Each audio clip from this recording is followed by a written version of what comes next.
სოფლიოში პოპულაციის დაბერება დედამიწაზე და ეს გამოიწვია ცხოვრების პირობების გაუმჯობესება.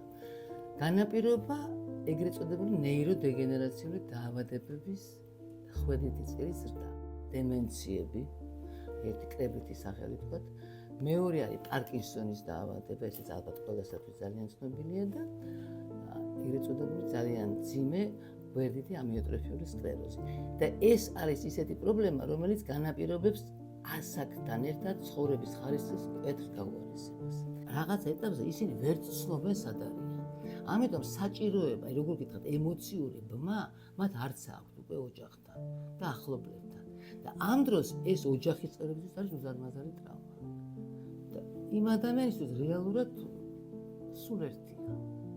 ამიტომ ვთქვათ, ასეთი ადამიანების სახლში ყოფნას ეს ჩემი აბსოლუტურად პროფესიული, პიროვნული გამოცდილების და წმენარი, რომ ესეთი ადამიანები ბინაზე არ უნდა იყვნენ.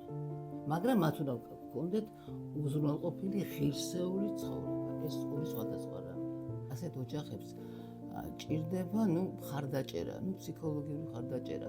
ისიც უნდა გაიაზრონ.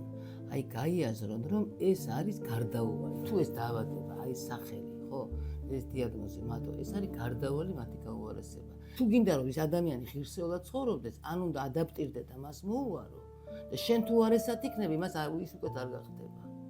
და ამიტომ კიდევ ვიმეორებ, ამიტომ არის რომ მთელ სოფლიოში იმისათვის რომ ის ოჯახის წევრები შრომის უნარიანები დარჩნენ.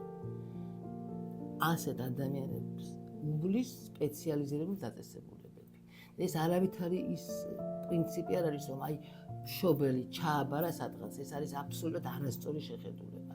ცივილიზებული სამყარო დასავლეთი ამას ძალიან დიდი ხანი აკეთებს და სხვათა შორის ასევე ძალიან დიდი ხანი აკეთებს აღმოსავლეთი იაპონია. ყველა მიხვდა რომ ასეთ პაციენტებს ჭირდება მოვლა, ოღონდ ეს უნდა იყოს ღირსეული, ასე ვთქვათ, ღირსება არ უნდა შეულახოთ ადამიანს, ეს არის მთავარი.